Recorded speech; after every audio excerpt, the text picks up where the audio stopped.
see are now down 94%. We have broken the grip of sinister woke radicals in our schools, and control over those schools is back now in the hands of our great and loving states where education belongs. After rebuilding the United States military in my first term, and with the addition we are adding right now, we have the most powerful military anywhere in the world, and it's not even close. I've restored American strength, settled 8 wars in 10 months, destroyed the Iran nuclear threat, and ended the war in Gaza, bringing for the first time in 3,000 years peace to the Middle East, and secured the release of the hostages, both living and dead. Here at home, we're bringing our economy back from the brink of ruin. The last administration and their allies in Congress looted our Treasury for trillions of dollars, driving up prices and everything at levels never seen before. I am bringing those high prices down and bringing them down very fast. Let's look at the facts. Under the Biden administration, car prices rose 22%, and in many states, 30% or more. Gasoline rose 30 to 50%. Hotel rates rose 37%. Airfares rose 31%. Now, under our leadership, they are all coming down and coming down fast. Democrat politicians also sent the cost of groceries soaring, but we are solving that too. The price of a Thanksgiving turkey was down 33% compared to the Biden last year. The price of eggs is down 82% since March, and everything else is falling rapidly. And it's not done yet, but boy, are we making progress. Nobody can believe what's going on. Here are just some of the efforts that we have underway. You will see in your wallets and bank accounts in the new year. After years of record-setting falling incomes, our policies are boosting take-home pay at a historic pace. Under Biden, real wages plummeted by $3,000. Under Trump, the typical factory worker has seen a wage increase of $1,300. For construction workers, it's $1,800. For miners, we're bringing back clean, beautiful coal. It's $3,300. And for the first time in years, wages are rising much faster than inflation. Remember that. The wages, just look at it. Wages are going up much faster than inflation. How big is that? Very importantly, there are more people working today than at any time in American history, and 100% of all jobs created since I took office have been in the private sector. Think of that. 100% of all jobs have been in the private sector rather than government, which is the only way to make a country powerful and great. This historic trend will continue. Already, I've secured a record-breaking $18 trillion of investment into the United States, which means jobs, wage increases, growth, factory openings, and far greater national security. Much of this success has been accomplished by tariffs. My favorite word, tariffs, which for many decades have been used successfully by other countries against us, but not anymore. Companies know that if they build in America, there are no tariffs, and that's why they're coming home to the USA in record numbers. They're building factories and plants at levels we haven't seen, AI, automobiles. We're doing what nobody thought was even possible, not even remotely possible. There has never, frankly, been anything like it. 1 year ago, our country was dead. We were absolutely dead. Our country was ready to fail, totally failed. Now, we're the hottest country anywhere in the world, and that's said by every single leader that I've spoken to over the last 5 months. Next year, you will also see the results of the largest tax cuts in American history that were really accomplished through our great, big, beautiful bill, perhaps the most sweeping legislation ever passed in Congress.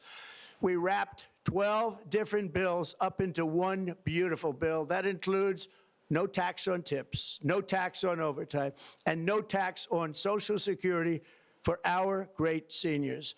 Under these cuts, many families will be saving between $11,000 and $20,000 a year and next spring is projected to be the largest tax. When you have the perfect response in your head, but your fingers just can't keep up. We've all been there. Typing, deleting, retyping. Proud to announce that more than 1,450,000, think of this, 1,450,000 military service members will receive a special, we call Warrior Dividend before Christmas, a Warrior Dividend. In honor of our nation's founding in 1776, we are sending every soldier $1,776. Think of that. And the checks are already on the way. Nobody understood that one until about 30 minutes ago. We made a lot more money than anybody thought because of tariffs, and the bill helped us along. Nobody deserves it more than our military, and I say congratulations to everybody. And by the way, we now have record enlistment in our military, and last year we had among the worst recruitment numbers in our military's history. What a difference a year makes. In addition, I'm doing what no politician of either party has ever done, standing up to the special interests to dramatically reduce the price of prescription drugs. I negotiated directly with the drug companies and foreign nations, which were taking advantage of our country for many decades, to slash prices on drugs and pharmaceuticals by as much as 400, 500, and even 600%. In other words, your drug costs will be plummeting downward, and I used the threat of tariffs to get foreign countries who would never have done it to pay the cost of this giant dollar reduction. They stopped ripping. This is the Sights and Sounds of Earth. We're going to stay with this speech for just a little while longer, probably not till the end, but I do want to hear some of the top things he's saying here. But now they'll be going down by numbers never conceived possible. It's called Most Favored Nation, and no president has ever had the courage or ability to get this done until now. The first of these unprecedented price reductions will be available starting in January through a new website, trumprx.gov. And these big price cuts will greatly reduce the cost of health care. I'm also taking on the gigantic health insurance companies that have gotten rich on billions of dollars of money that should go directly to the people. The money should go to the people, that's you, so they can buy their own health insurance, which will give far better benefits at much lower costs. It will be far better health insurance. The current Unaffordable Care Act was created to make insurance companies rich. It was bad health care at much too high a cost, and you see that now in the steep increase in premiums being demanded by the Democrats, and they are demanding those increases, and it's their fault. It is not the Republicans' fault. It's the Democrats' fault. It's the Unaffordable Care Act, and everybody knew it. Again, I want the money to go directly to the people so you can buy your own health care. You'll get much better health care at a much lower price. The only losers will be insurance companies that have gotten rich, and the Democrat Party, which is totally controlled by those same insurance companies. They will not be happy, but that's okay with me, because you, the people, are finally going to be getting great health care at a lower cost. Another major focus is the cost of energy. For years, the radical left Democrats exploited the green energy scam as an excuse to funnel many billions of dollars into their own massive slush funds, as their energy restrictions drastically drove up prices, and they drove them up at record levels. Electricity costs surged 30 to 100% under Biden, and the typical family lost $5,000 to $10,000 in higher energy costs. Think of that, $5,000 to $10,000 you lost. On day one, I declared a national energy emergency. Gasoline is now under $2.50 a gallon in much of the country. In some states, it, by the way, just hit $1.99 a gallon. And within the next 12 months, we will have opened 1,600 new electrical generating plants, a record, and it's a record that won't be beaten by practically, I would say, by anybody, or certainly not very soon. I gifted my husband these pants, electricity and everything else will fall dramatically. The Democrat inflation disaster, again, the worst in the history of our country, also robbed millions of Americans of home ownership and indeed the American dream. The yearly cost of a typical new mortgage increased by $15,000 under Democrat rule. In 11 months, we've already gotten that annual cost down by $3,000, and it's coming down a lot lower. Wait till you see. The numbers are going to be shocking. And I'll soon announce our next chairman of the Federal Reserve, someone who believes in lower interest rates by a lot, and mortgage payments will be coming down even further. Early the new year, and you will see this, in the new year, I will announce some of the most aggressive housing reform plans in American history. A major factor in driving up housing costs was the colossal border invasion. We have never been invaded. This is the worst thing that, frankly, in my opinion, the worst thing that the Biden administration did to our country is the invasion at the border. The last administration and their allies in Congress brought in millions and millions of migrants and gave them taxpayer-funded housing while your rent and housing costs skyrocketed. Over 60% of growth in the rental market came from foreign migrants. At the same time, illegal aliens stole American jobs and flooded emergency rooms, getting free health care and education paid for by you, the American taxpayer. They also increased the cost of law enforcement by numbers so high that they are not even to be mentioned. For the first time in 50 years, we are now seeing reverse migration as migrants go back home, leaving more housing and more jobs for Americans. In the year before my election, all net creation of jobs was going to foreign migrants. Since I took office, 100% of all net job creation has gone to American-born citizens, 100%. In the end, government either serves the productive, patriotic, hardworking American citizen, or it serves those who break the laws, cheat the system. Guys, I will be coming on in just a few minutes. We're not going to take the whole speech. I just want to take the top 10 minutes, and then we'll be right on. Taken over the economics of the state and have stolen billions and billions of dollars from Minnesota and indeed from the United States of America. And we're going to put an end to it. For so long as before my election, the vast majority of good and decent Americans were forced to watch as corrupt politicians plundered the halls of power, exploited our taxpayers, and pillaged every system that makes civilized society function. But not anymore, and you see that every day, not anymore. We're putting America first, and we are making America great again. Very simple. We are making America great again. Tonight, after 11 months, our border is secure. Inflation is stopped. Wages are up. Prices are down. Our nation is strong. America is respected. And our country is back, stronger than ever before. We're poised for an economic boom, the likes of which the world has never seen. Soon we will host the World Cup and the Olympics, both of which I got. But most importantly, we will celebrate the 250th anniversary of the Declaration of Independence. There could be no more fitting tribute to this epic milestone than to complete the comeback of America that began just 1 year ago. When the world looks at us next year, let them see a nation that is loyal to its citizens. This is the latest razor faithful to developed its by work, Gillette. Super confident sharp. to its identity, certain to its destiny, and the envy of the entire globe.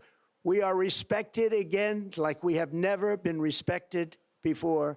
To each and every one of you, have a Merry Christmas and a Happy New Year. God bless you all.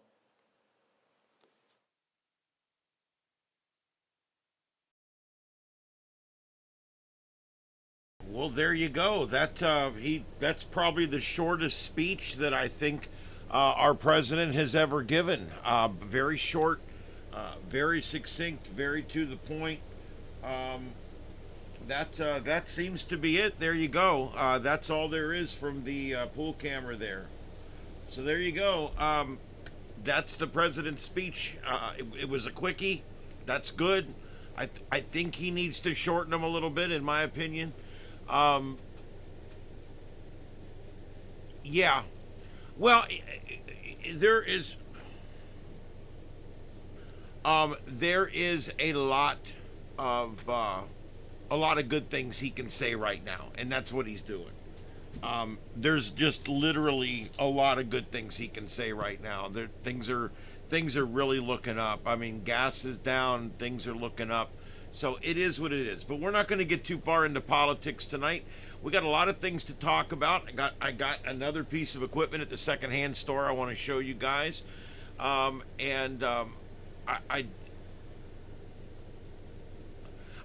think it's going to get better. I really do. I'm skeptical like everybody else, but all the gloom and doom, we're not seeing any of it. All the numbers are steadily moving up, and so I think we're good. I think we just need to allow this process to happen. If it gets all screwed up and 3 years from now they decide it's terrible, then put the other party back in. I mean, that's how it works. But what I say is he's there. He seems to be doing a very active, good job. Things are doing better. The prices are slowly coming down. Gas prices down $1 since he took office. So I mean, the prices are coming down. So you just have to look at it that way. It takes a very long time to affect an economy like this. It took a very long time. It took COVID. It took left policies. It took years and years and years, 4 years, to drive it to where it was. And so it's going to take some time to come back, and people just need to be patient. Okay, so there we go. Well, you know, let's see here. 20 minutes. That's like a record for him, 20 minutes. Anyway, there you go. So anyway, the point is I did want to cover that. I was gonna bow out of it as soon as he got the main points out.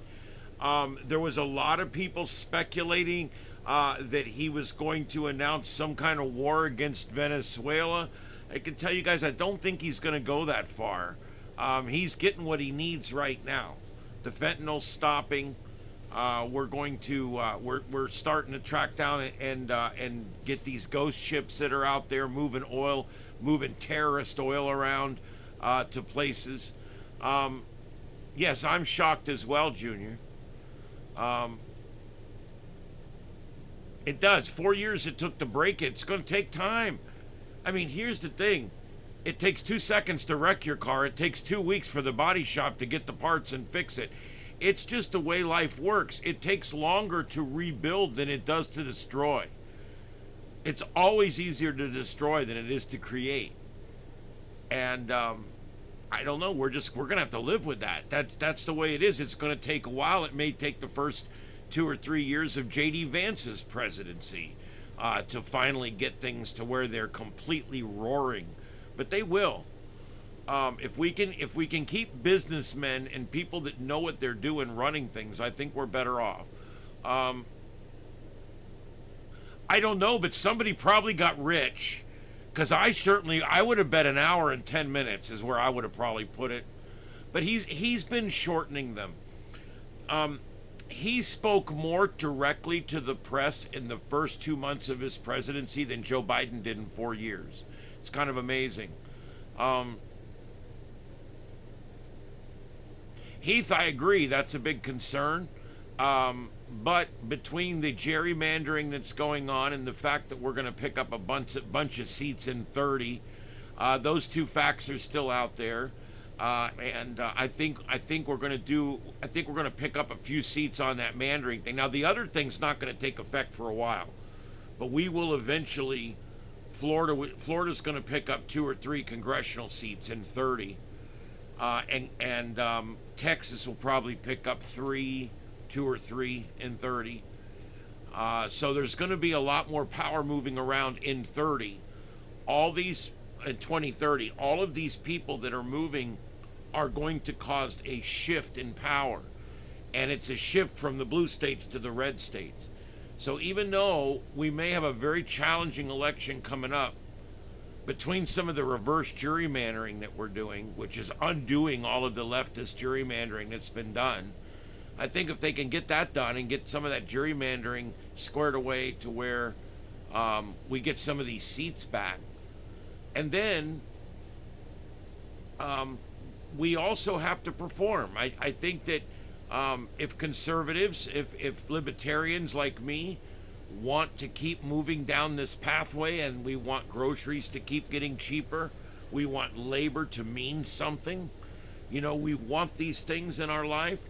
We want a good country, a solid country where I can fly the flag where I want to, and I can say what I want to. You know, these things are all so important. And I feel that, you know, most people as they get older and wiser become much more conservative or libertarian than they were when they were younger. And that's just because, you know, it's the direction you move in as you become more worldly, more traveled, more experienced with life. What is this shit playing? Let me turn this off.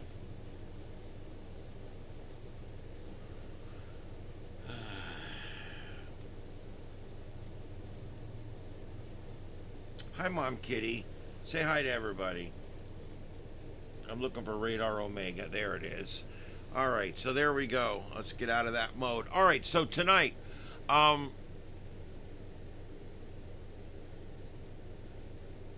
agree, neighbor. I do. I'm not necessarily a Republican or a Democrat. I'm a constitutional libertarian. I believe that the best government is no government. I think that, are you okay, Mama? What you doing? I think that sometimes the best thing we can do is to not get the government involved at all in things. Anytime the government gets involved, we spend lots of money and nothing happens. We have wars on everything. Wars on drugs, wars on famine, wars on homelessness, wars on cancer, wars on North Korea. We got wars going on everywhere. We got war and wars, all these wars on drugs and wars on this. And you know what? Wars on, what was the other one I saw the other day? Wars on we got a war on illiteracy. We got the war. I mean, when you start thinking about it, we're in 50 wars. When the government names something war on, what that means is it's going to cost you a lot of money over the coming years because we're at war on drugs. Do you know what the war on drugs has cost you? And it's a victimless crime. It's stupid. The whole thing is just stupid. As a libertarian, I say let them take their drugs. They'll fix the problem for us. I don't understand all the billions and billions and billions and billions and billions of dollars that we've spent on a war on drugs, and I can still go down here to the corner and buy whatever you want. It's ridiculous. War on drugs, what has it gotten us over the years? Well, it's tied our law enforcement up so that we can't even solve crimes. We've got a police department here that only solves 27% of their murders.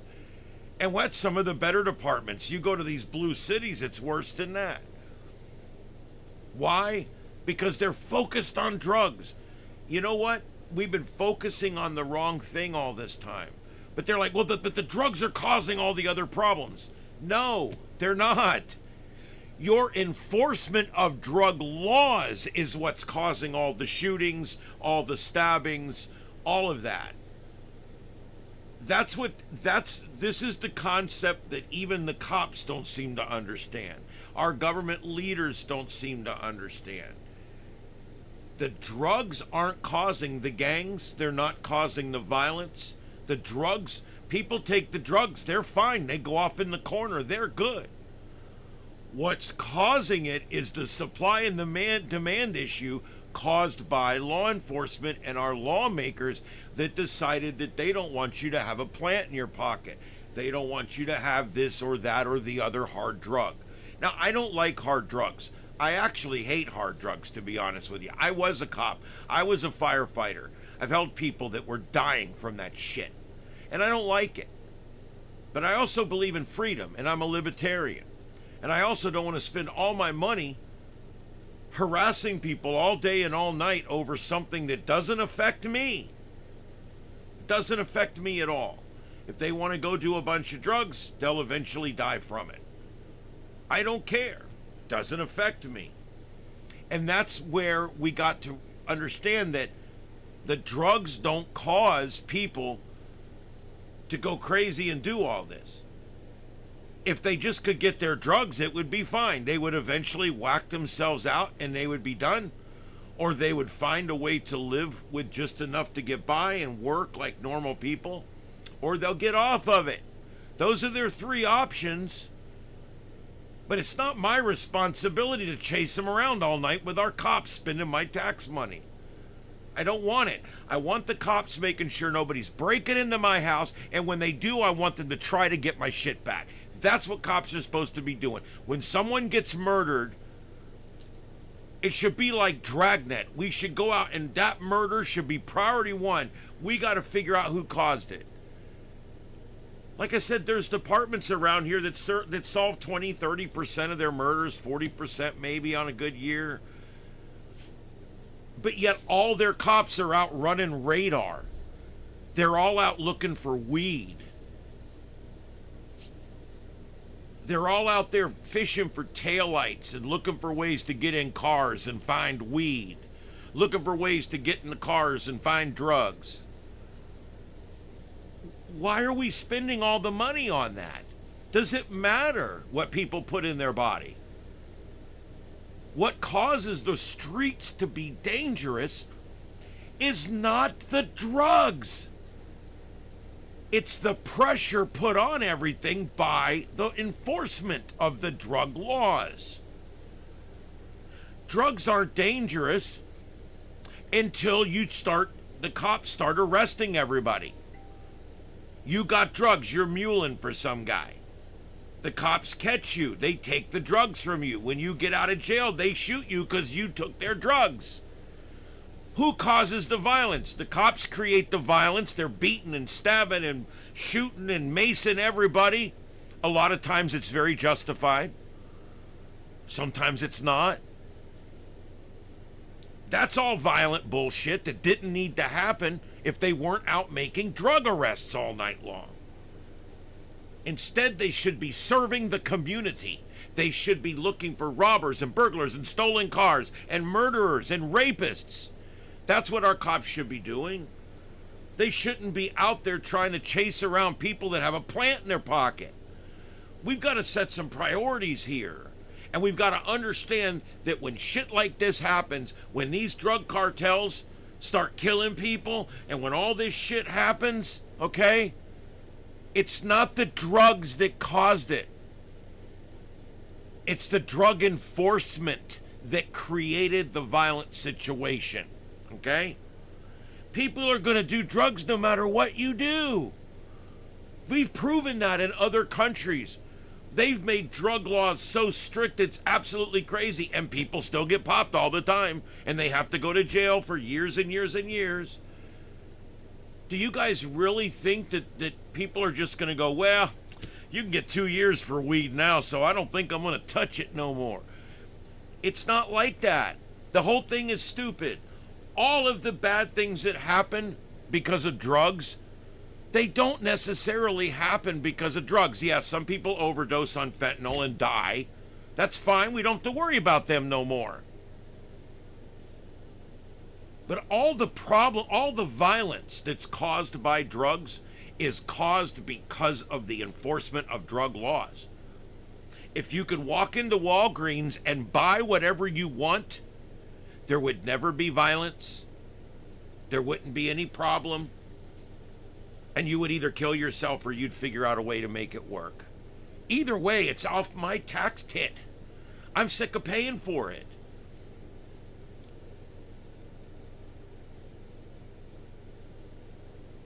Okay, I never mentioned while driving. Never mentioned while driving. I don't believe you should use drugs. I don't believe you should drink and drive, okay? This discussion has absolutely nothing to do with operating equipment or operating on a patient, for that matter. It has to do with, I'm talking about you as a human being walking on the side of the road. So I think, Heath, we probably agree more than you think. But I don't expect anybody to agree with me thoroughly. I'm pretty cut on this. I'm pretty cutthroat. I believe that we should allow them to just buy what they want and use it however they want. They're free humans.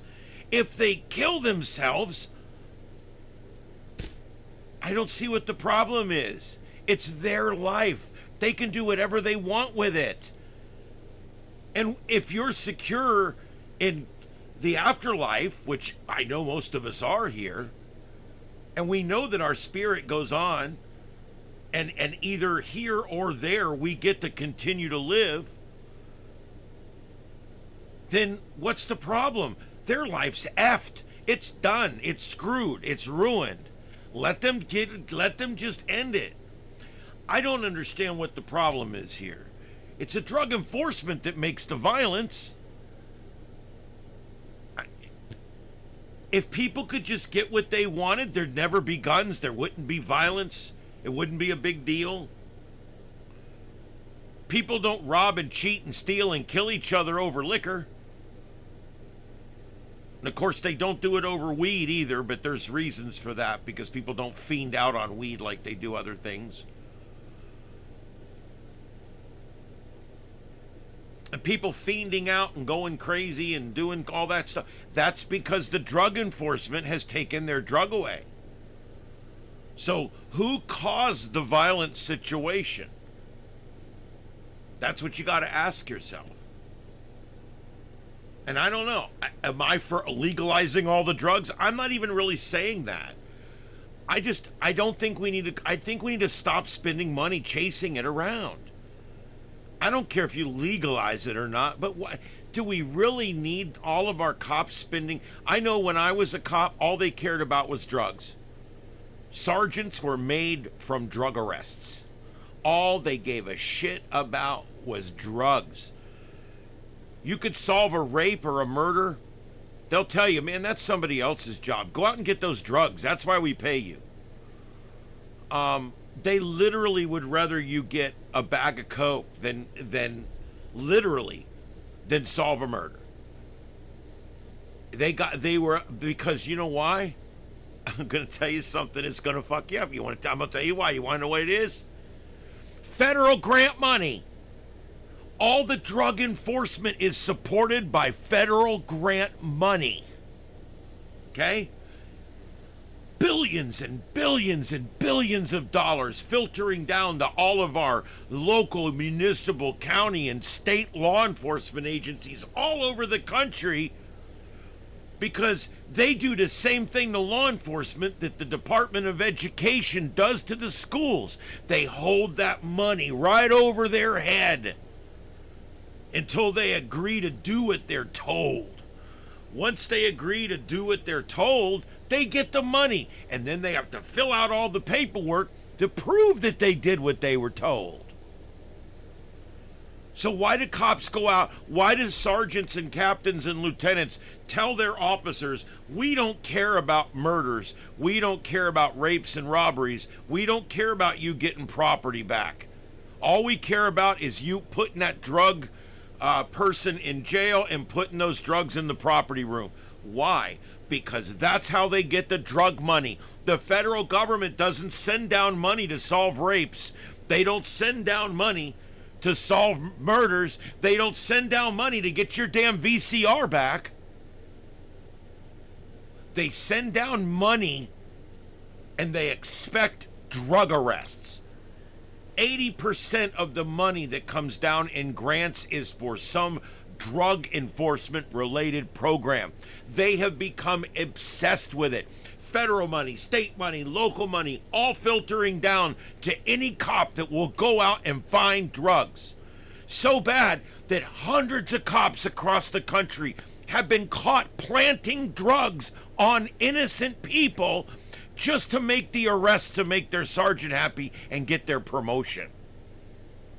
This is a bad situation. When you demand and incentivize cops to go out and make more and more and more arrests, you end up with people getting arrested and they didn't do a God blessed thing wrong.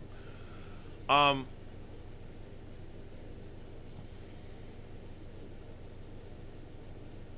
that's the thing. Alcohol's destroyed more lives than drugs. That's the problem they won't mention. Do you know who got pot? Do you know why pot's been illegal all these years? It's slowly becoming legal everywhere now. But do you know what? The alcohol industry. You got to follow the money. This whole drug thing is ridiculous. It's ridiculous from the start. The whole DARE program keeps putting it in front of your kid's face constantly. That's not good. I actually think that after years of research and actually doing the talks with DARE, I had a t-shirt that said DARE on it. I would go out and with my partners and we would talk to kids to keep them off drugs. I believed in it back then. I actually believe that shit's doing more harm than good.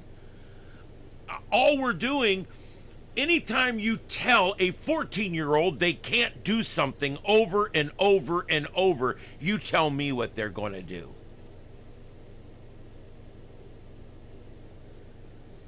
I don't know what the exact answer is. I think DARE's been wrong all along. Sorry.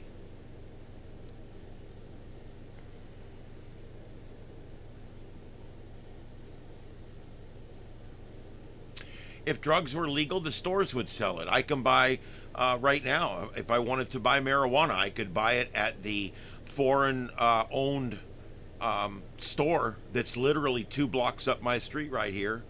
I could buy it at the 7 head shops that are between here and where I work. Or I could get my medical card and buy it at the dispensary. So you can buy it anywhere. And listen, they made marijuana legal. It's almost completely legal here. It's going to be completely legal here end of next year. And you can buy it anywhere right now. They're no longer arresting people. They're no longer stopping people for it. Guess what? No change. Domestic batteries not gone up. Deaths on the road have not gone up. Everything is exactly on curve. That's the part we don't get. Is they tell you so many times over the years. Do you know alcohol kills more people?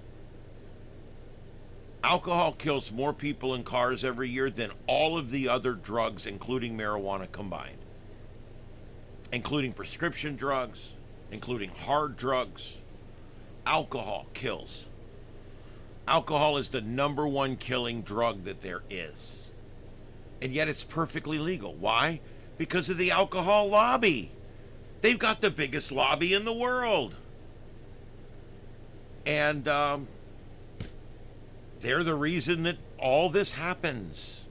They're the reason that we spend billions of dollars a year chasing around people with a plant in their pocket. Why? Because we want to sell our beer. We don't want competition. Places where marijuana is made legal, crime doesn't go up, DUIs don't go up, deaths don't go up, nothing goes up.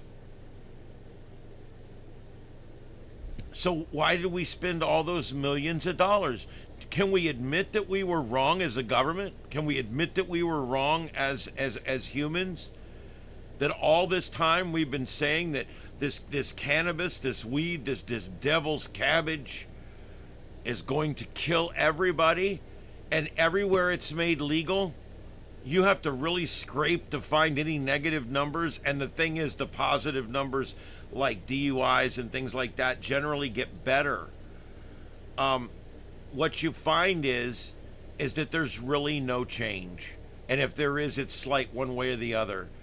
And so, did we need to spend millions of dollars in the state of Colorado over the last 70 years putting people in jail? There's still people there today in jail that went to jail for something that's perfectly legal there now, that we've discovered wasn't going to end the world, wasn't going to cause Armageddon, wasn't going to bring on the legend of doom or whatever the hell it is. 2 men enter, 1 man leave. It never happened. People don't realize alcohol's already the worst shit you can have out there, because it's casual. Everybody just drinks and everything's fine, and then we go out and we wreck into everything.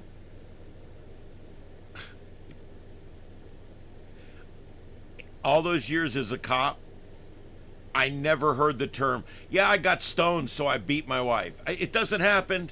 That's drunk. I got drunk and I beat my wife. That's how it always happens. So all I'm saying is, reefer madness. That's hilarious, Heath.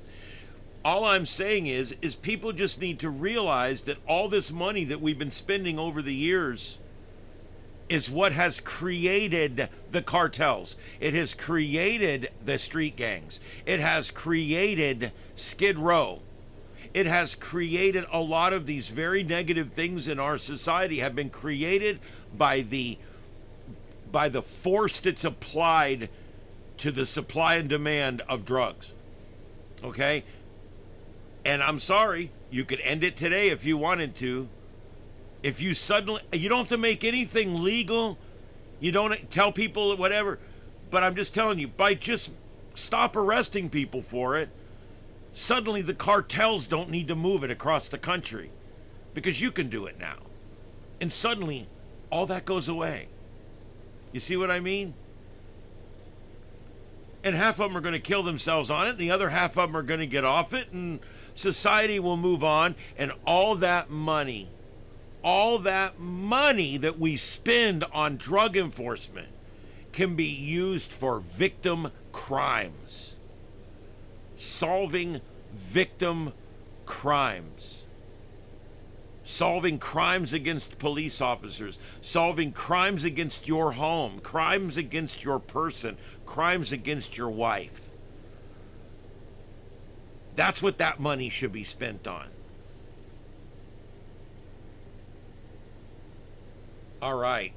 Yeah, the numbers are low tonight because I started out with a presidential speech. I don't care. Really don't. All right. Let's see what we got in the chat room. Dare taught you more about drugs than your friends. I know, that's what I mean. It's drug education, not drug resistance education.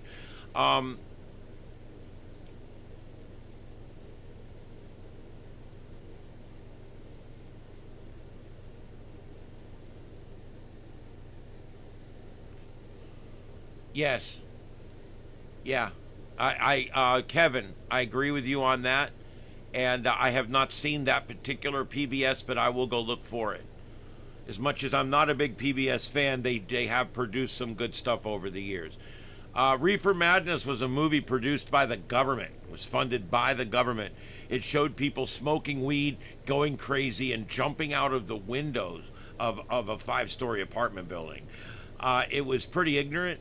It's basically laughed at now as a joke. And it was made way back in like the 50s. Yeah. There you go, Heath. Except I wouldn't run for Congress. No thanks. I saw what Trey went through, and although I probably wouldn't do some of the things he did, but I just, no, I'm good. No, I'm good. I'm very happy here doing my YouTube channel and doing my show at work. And I'm going to be going to the mountains in 2 or 3 years. So I'm, my things are looking good for me right now. I would not get into politics at all. I really want to move away from humans. I'm wanting to put some distance. And Congress, you're just saturated with humans 24/7. And I couldn't possibly stand to do that. The bee's knees. I love it. Mad Max, Beyond Thunderdome. Yes, 2 man in, 1 man out.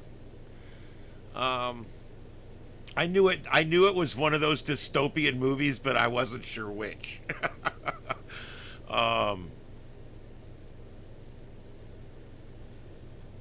Yeah, I've heard that stupid shit, neighbor. Over the years, man, they'll say anything a new study comes out every month that marijuana is going to make you get cancer and die in 12 minutes and 3 seconds. It's like, okay, yeah, whatever. The government uses certain things to control you. One of them is what they call a syntax, and another thing is called, like with Reefer Madness, it is propaganda. So those are the 2 things, syntax and propaganda. Those are the 2 things. That's why a pack of cigarettes in New York is $13. That's a syntax. They're like, you can smoke in New York. You're not going to like what it costs. And all that money that they raise will go to useless programs. It'll get pissed away. It'll end up in people's pockets. It'll be worthless shit money that ends up nowhere in the end. Okay? And it sucks, really. I don't know. I hate the whole thing. Yeah, the government has been controlling us for years using those two things, a sin tax. That's why we have an alcohol tax. That's why that sticker strap is across the top of your alcohol bottle. That's a sin tax. Things like our Florida lottery. You can play a lottery. The lottery, actually, when you see the lottery ad, the Florida lottery ad with the big pink flamingo, when you see that ad, guess what? There's a disclaimer at the end. You know, call 1-800-GAMBLING NOW or whatever the hell it is. And guess what? That's the government. They're doing something that requires a disclaimer. Think about that. And at the same time, it's illegal for you to have a poker game in your garage. Why? The sin tax I just talked about. They want to be able to charge for any time you gamble. You need to pay for that. That's a sin. And if you gamble in your garage with your friends, they have no way of sin taxing that idea or that activity. So they make it illegal. That way they can arrest you and just take your money.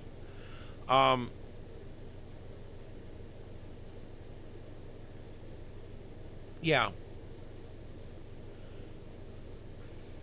Yeah, we have no tax on medical marijuana here. There's no tax on drugs here, legal drugs here, like prescriptions or anything like that.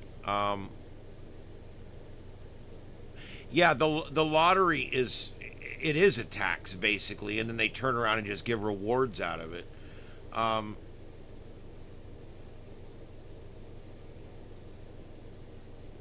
I've got this guy hanging around my house, and I'm starting to get a little concerned.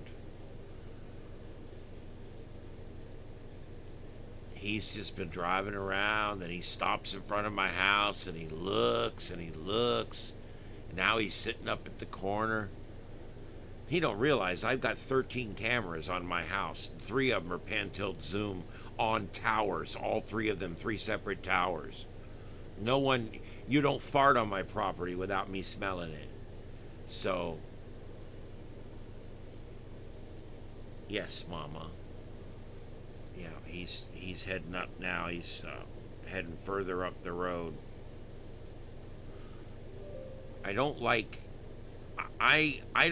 it. I'm very suspicious. I don't do anything here that's illegal. You know what I mean? If the cops came in here right now, they would find a guy broadcasting on YouTube. I don't do anything here. Everything I have here is 100% legal. And I kind of like it that way. I used to be a cop. I don't want to do anything that's wrong. And so, you know, it's not really an issue for me. However, that being said, I'm very particular about my privacy. My first, my second, my fourth, my Fifth Amendment, very important to me. Very, very important to me.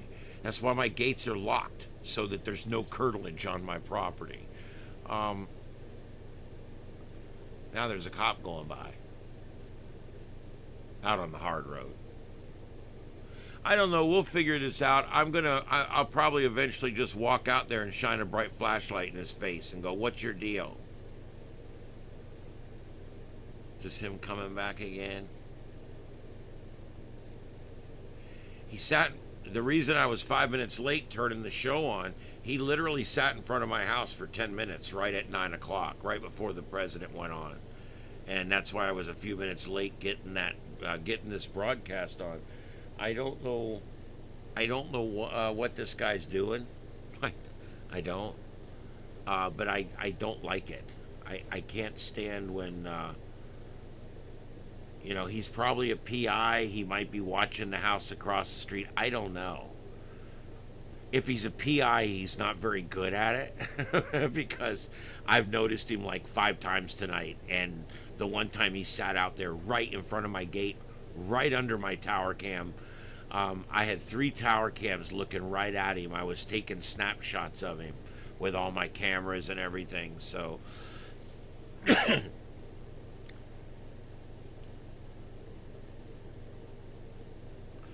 you know, Heath, I've thought about that because I can get a highly focused LED spotlight that's fairly small and lightweight.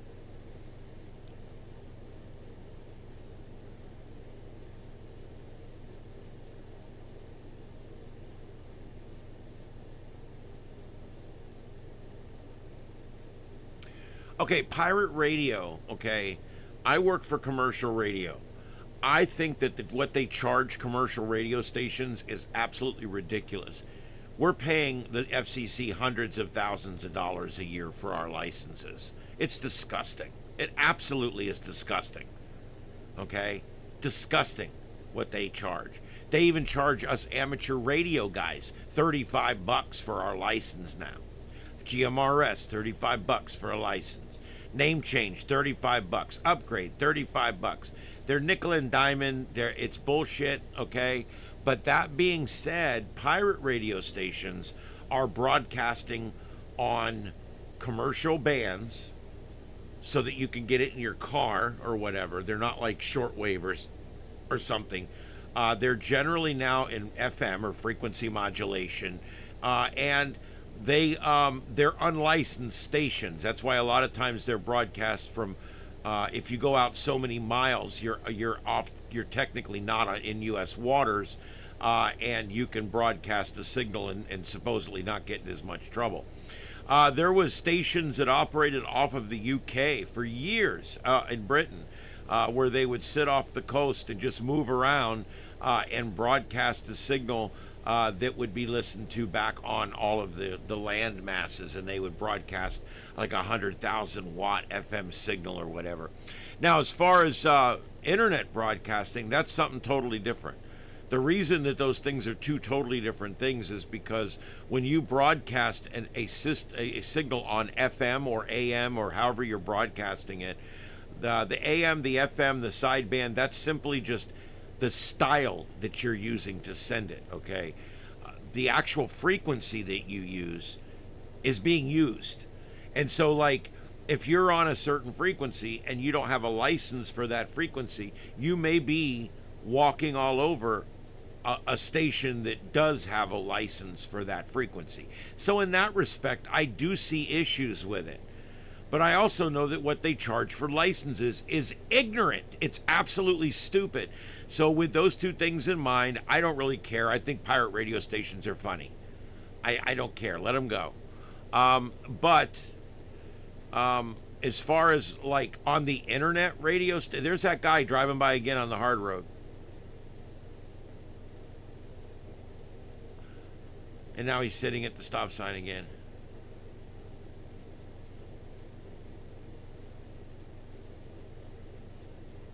What's up with this shithead? I don't know who he is.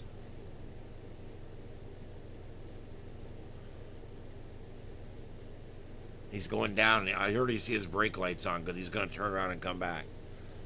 He's stalking my house, or one of my neighbor's houses. I'm about to walk out there and put with my gun and put a bright light in his face and say, "Excuse me, sir." I'll say, "They mostly come at night, mostly." What are you doing driving by my house and stopping in front of my house and hanging out around my house? I don't like that shit. We'll see if he comes back. All right,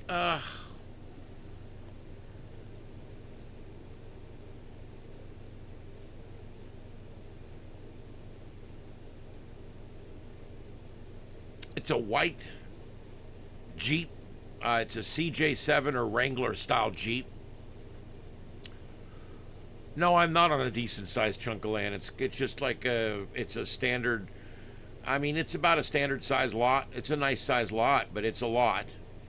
We're kind of in a rural community. I don't know if that makes sense.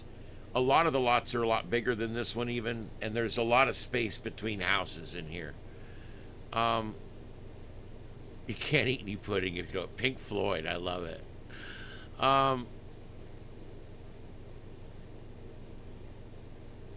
yeah, I got a dirt road in front of my house, which we own out to the center of. It's an easement.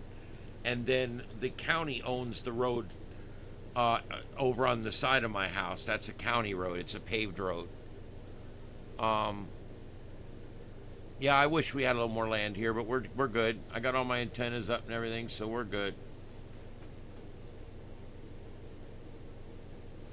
All right. I'm gonna keep an eye out for this guy. All right, I wanted to show you guys something. A little show and tell maybe. I don't know. I got. We'll do a quick reset, and then I'm going to show you something I got. But anyway, my name is Ian. This is Starship Adventures, and we are live here in Starship Studios in Southwest Florida, where we broadcast from my studio in my backyard. And we are live right now, and I want to show you guys. There we go. That's a little better. All right. This is cool. This is no big deal. It's just a bag, but I wanted to show you guys this because I got this at Habitat for Humanity. Okay, it was $5. $5. It's like a toolbox or something. It's heavy, very thick material. It's got plastic sewn inside of it. It's still soft inside.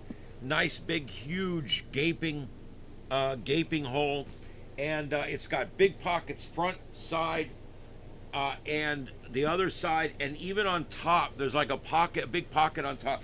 This is going to make a perfect second bag. I've got my main bag that I bought, that my computer, my tablet, my extra screen, and all the wires associated with those three devices all fit down inside that particular bag.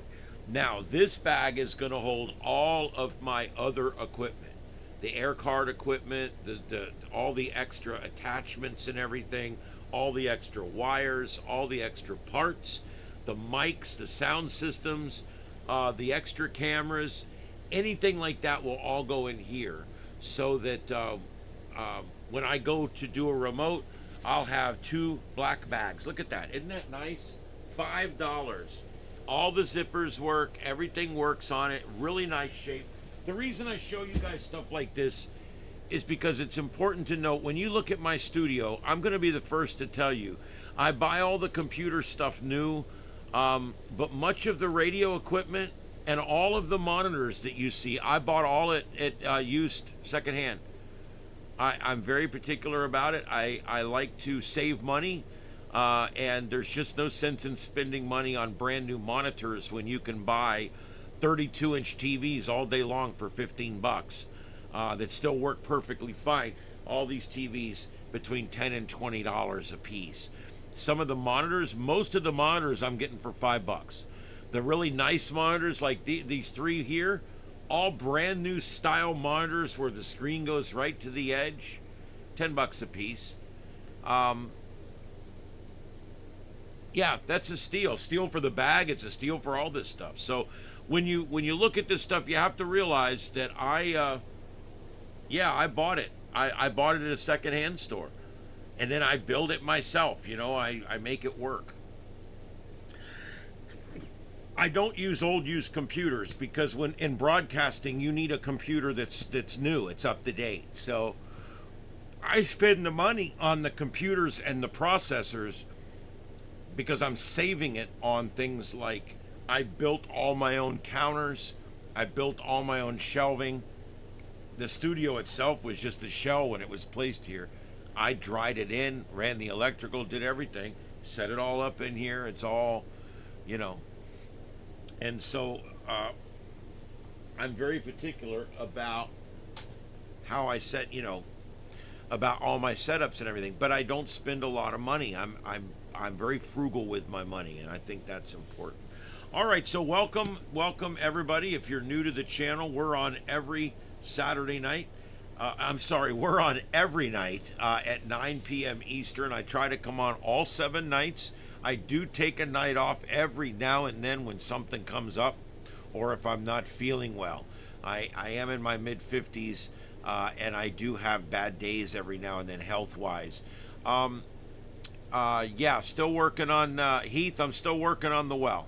The well is dry, so still working on the well.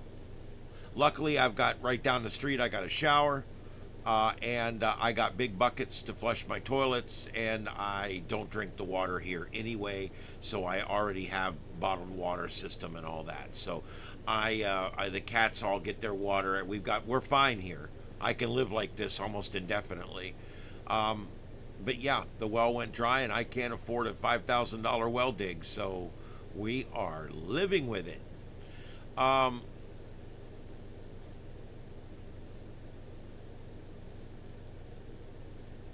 Yep, so there you go. All right, let's see. What else do we have, guys, tonight? If there's something you would like me to bring up, just let me know. I gotta stick this up here because I need to keep an eye out for that boner as he goes by my house. I don't know. It bugs me. I don't know what he's doing now.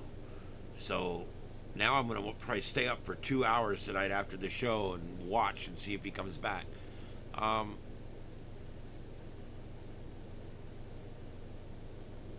right. So anyway, let's go ahead and talk about this.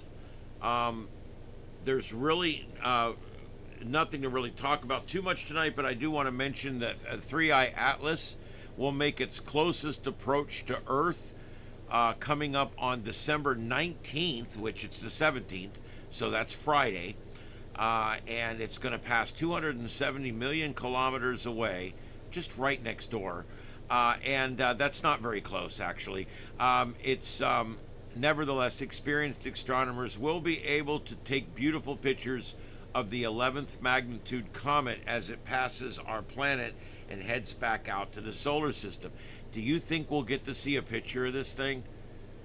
They hyped all those pictures and then they sent shit out that you couldn't see nothing on. It was ridiculous. I almost, I don't want to think it's a cover-up. I'm like the last one that jumped to the whole, oh, it's a conspiracy. But what's going on? They told us, oh, these pictures are great. And then a week later, they come out like 10 days later. And when they come out, you can't see, it's a speck of light in the middle of the picture. The next one is a big fuzzy thing that it looks like a baked potato in space. And then I'm like, none of these show anything. You can't see anything, okay? And the problem is, it got a lot closer to Mars than it's going to get to Earth. It's almost like I said, in 2 days it'll be making its closest pass. And that's it. It's currently, if you're going to look for it, it's going to be in the constellation Leo. Okay, and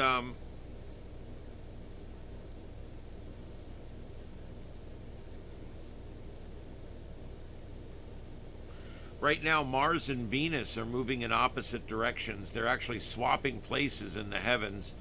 On January 6th, Venus will pass behind the Sun, moving right to left. On January 9th, Mars will pass behind the Sun, moving left to right. That's kind of interesting. Weeks after they cross paths, Mars will become a naked eye morning planet, while Venus becomes the brilliant evening star. So they're switching places now. When a planet passes behind the Sun, astronomers call it a superior solar conjunction. Mars and Venus are about to have a consecutive solar conjunction, less than 3 days apart, making this a true Mars-Venus-Sun alignment to kick off the new year. So there you go. That's what's going on. And they're still reporting on the non-gravitational acceleration. They poo-poo it in the title. Scientists are so bad about that. They literally shit on your hopes in the title. So why even bother reading it?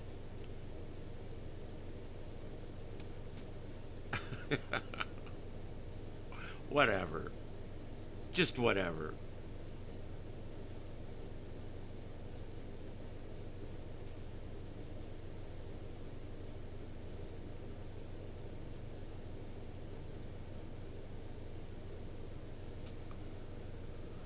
Oh, let's see.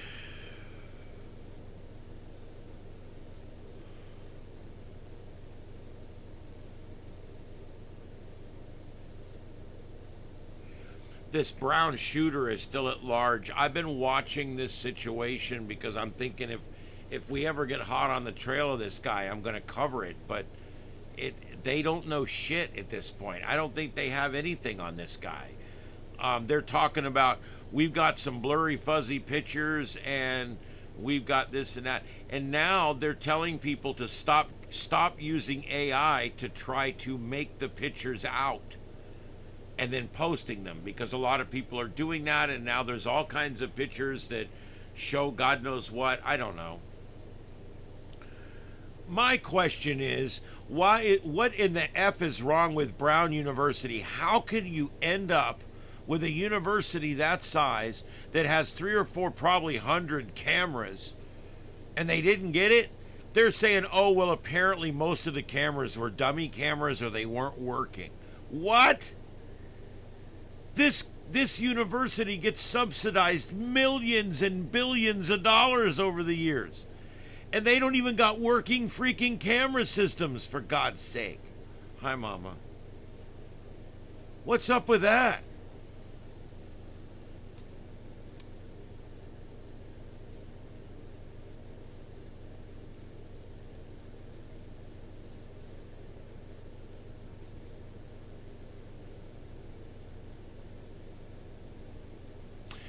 Yeah, the volcano in Hawaii, the cameras, the only 2 that I could find are both showing just steam and a white screen.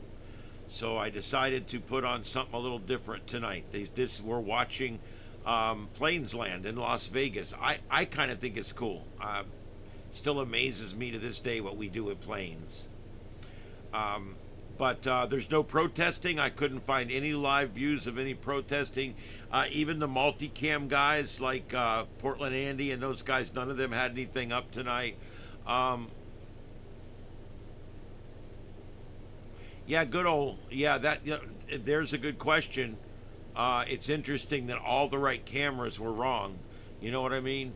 Yeah, an $8 billion endowment and the effing cameras don't work. Oh my God, 800 cameras, is that what they're saying? Jeez.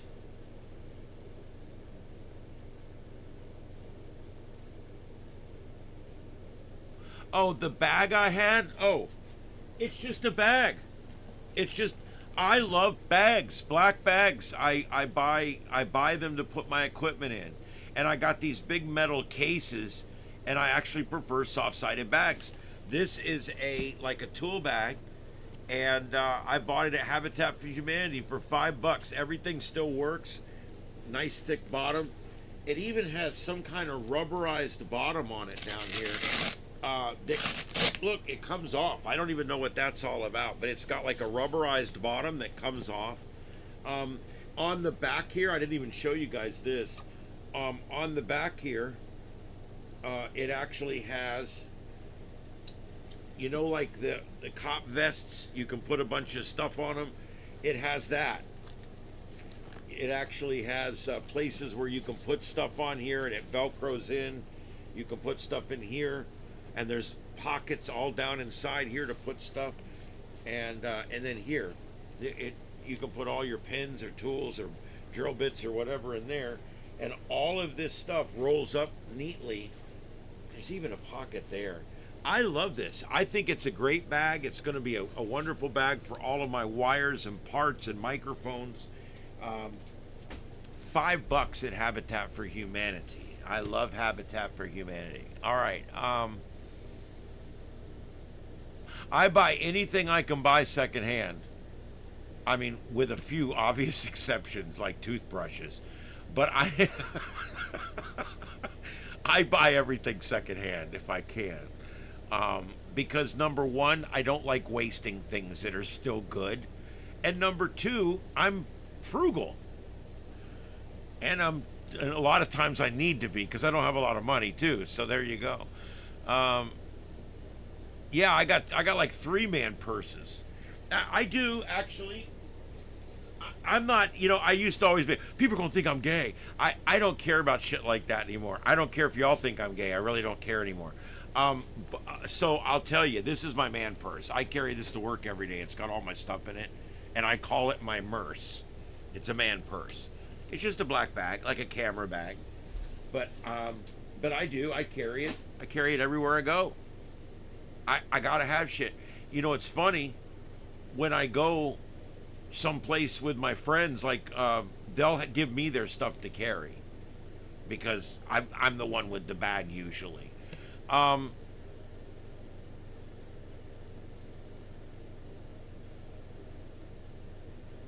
It could be for that. I don't know. It's very interesting, but it's got like a rubber pad velcroed on the bottom of it. I think it's a tool bag for like an elevator repairman or something. That's kind of how I see it. But I love it. I'm a metrosexual. Yeah, there you go. Yay. I doubt it. That's a funny episode of South Park, though.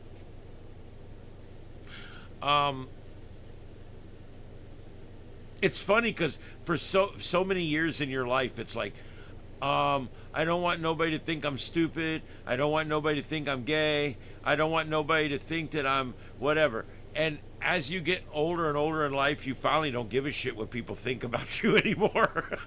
I don't care. I don't care. What you do in your bedroom is your business. What you do, whatever, I don't care. And so I reach a point where I don't care. And so, you know, I don't care if you care. Let me just put it that way. That's what I end up with.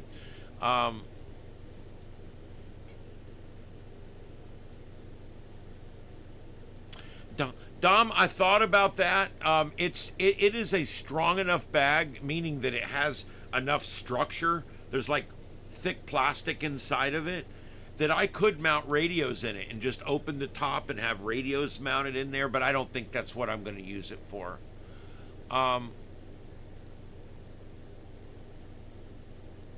Yeah, I don't care. I carry a black bag around. You can call it a purse. I don't care. I'm going to carry my shit around. If I want to have my stuff with me, I'm going to have my stuff with me. You know, I walked around the Hamfest. 2 trips I had the bag, 2 trips I didn't. It depended on what I was doing. You know, I got my wallet in my pocket. I don't keep my wallet in that bag. It stays in my front pocket. But, well, yeah, because you get older, you need to have your Advil and your Bengay and your ass wipes and all. I mean, as you get older, there's like more and more things you start wanting to have. You know, little conveniences of life. You know, creams and pills and things that make your life a little easier. And you want to have them nearby. I'm sure in another 10 years, that bag will be twice that size because it'll probably have my diapers in it, too. I would never wear, even when I was carrying a gun around all the time, the guys were always like, you need to get a fanny pack. And I'm like, you need to get a life. I'm not wearing a fanny pack. Yeah, I don't like the look. No, but Victor, I've actually thought about that. We've got ones at work now that the photog or the camera guy, whatever you want to call him, we call him photogs, puts the backpack on, zips it up, it connects the chest strap, and then there's an antenna that folds up. It's about 2 foot tall, and that thing connects to all 3 cell services, and he can go live on that thing right up in 4K high definition. Michelle, that's the thing. I need to have things with me. Now, although I don't have a period, so I don't need that kind of stuff, there's still plenty of other things you need to have with you. You know, there's a lot of little convenience things it's nice to have. And I don't carry it in stores. I don't carry it around town. It's in the car. I put it in the car. I take it in. I put it in the car. When I'm at work, I bring it inside when I'm at work. Other than that, that's about it. Yeah, we've just completely covered the man purse. That's true. They covered it on Seinfeld. That's where the merce came from, I think, was on Seinfeld. All right, let's see here.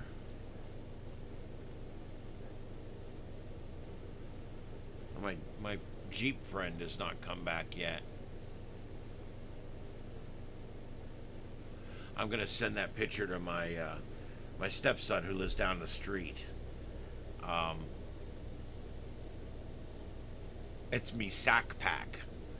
Yeah, I'm gonna send the picture of that Jeep down to my stepson and to the other folks that live here and see if anybody recognizes it. Uh,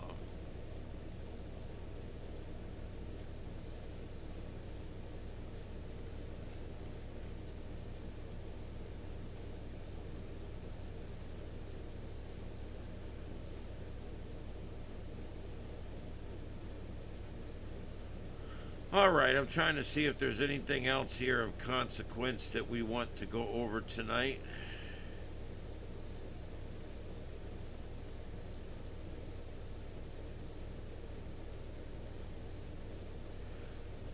You know what? You can't believe anything online anymore. These porch pirate videos where they're all getting blown up.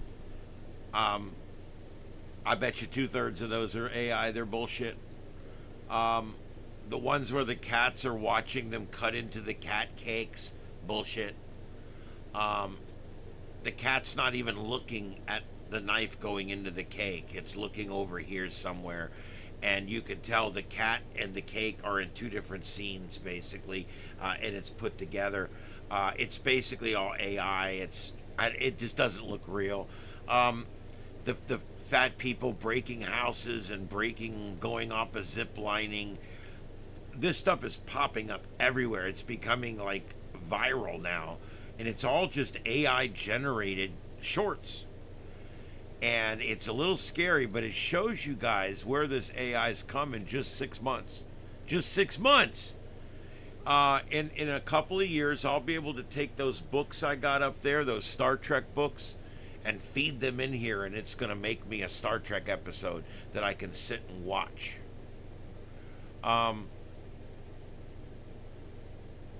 Oh, Heath, Mom's coming home on the 23rd. She'll be home 2 days before Christmas. We've got a contractor finishing up her bathroom right now, so it's going to be nice. We ripped the shower out and put like a room shower in where you just kind of roll in there. You don't have to. There's no lip. There's just a big shower curtain that goes around. It's like a room shower. It's kind of cool. This is why we can't have nice things.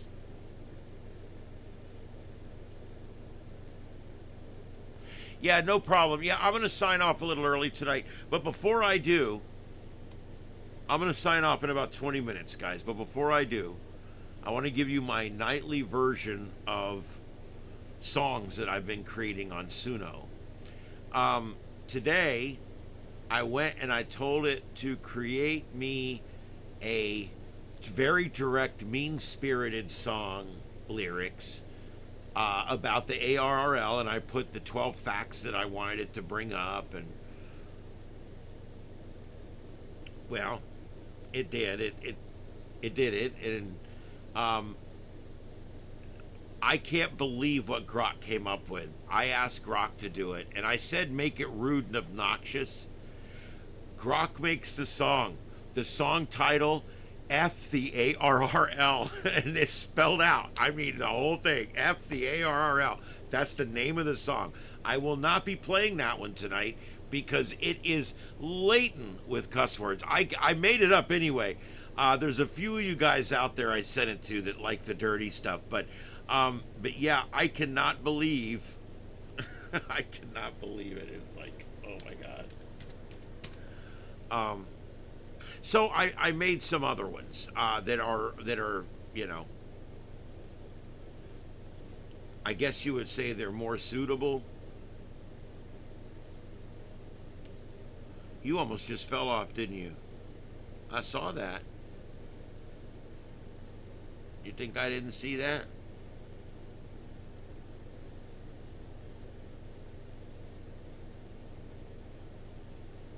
I love when, like, she almost just fell off the table, and she'll stand up and go, oh yeah, no, I meant to do that. And I know you didn't mean to do that. Come on.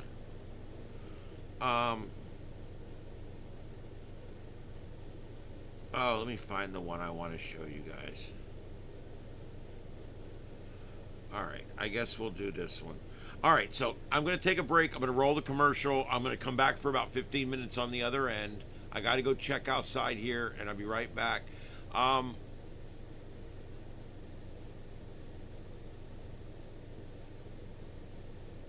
Yeah, well, that's it, Heath. And also, I want people to play it and share it, and I don't want people to not share it because it's got dirty words in it.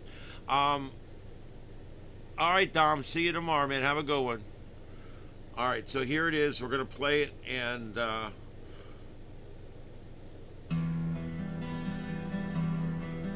gonna take a little break, and I'll be right back. American radio relay league, you claim you're the king. Biggest ham group on earth, yeah right, only 15% in your ring. Bloated bureaucracy, too lazy to answer the phone. Sucking off goodwill and nostalgia while you're right on your throne. New clubs wanna join, you bury them in red tape and fees. Long, brutal, expensive, get down on your knees. Burn the aerial, useless, worthless trash. Floundering in the dark, chasing relevance, crash. Dues up to 59, kill the printed page. Less for more, you greedy pigs.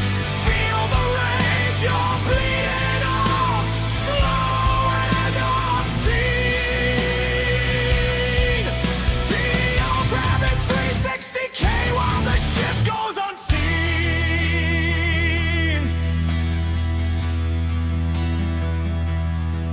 Half our dues down the drain for your salaries and perks, while the whole damn thing crumbles. Yeah, that's how it works. Stuck with ancient garbage like logbook of the world. Never touched YouTube, never let the future unfurl. Social media streaming, you snoozed and you lost. Clinging to the national traffic system, pay the cost. Burn the arrow, miss the mark every shot. More old timers die in the new blood you got.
Yo, American Radio Relay League, you fat cat kings. Biggest ham group bullshit, only 15% in your rings. Polluted bureaucracy won't pick up the damn phone. Living up on goodwill while you sit on your throne. Establish new clubs, make them jump the roofs of fire. Law and hard, expensive, you're a goddamn liar. Fuck the arrest. Useless pieces of shit.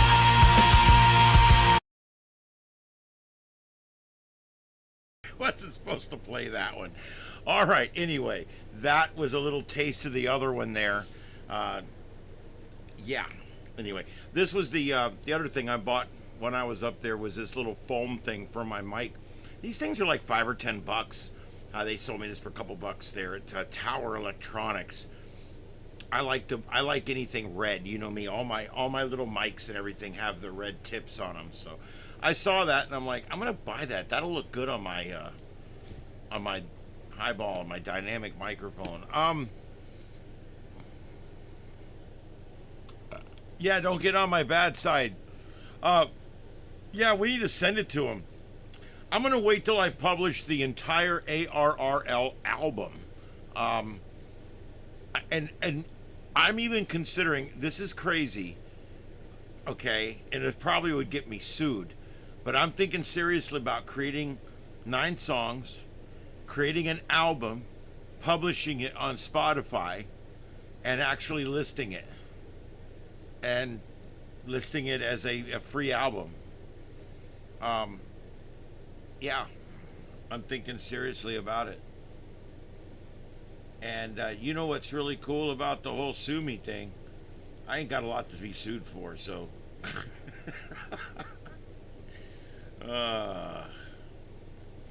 You can't take my primary residence.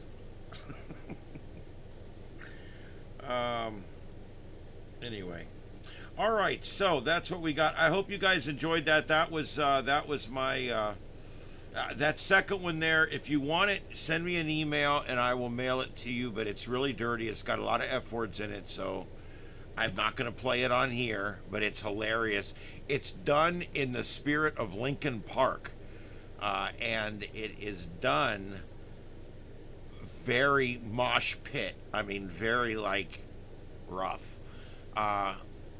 I just don't care.